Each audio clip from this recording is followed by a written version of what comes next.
طرف با من پیام داده و گفته من روزی 13 تا ترامادول میخورم، صبح 3 تا، ظهر 3 تا، غروب 3 تا، این میشه 9 تا. ما بقیش هم میخوام برم خونه، قبل اینکه برم خونه میخورم. خودتون نمیدونی عزیز من ترامادول خیلی خطرناکه.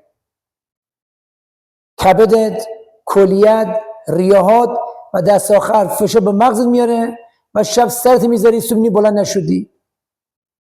وقت میگن خدا رحمتش کنه. خود چرا باید به اون راه برسی؟ حالا خدا قسمت شده ما شدیم مشاور، هیچ مسئله ای نیست.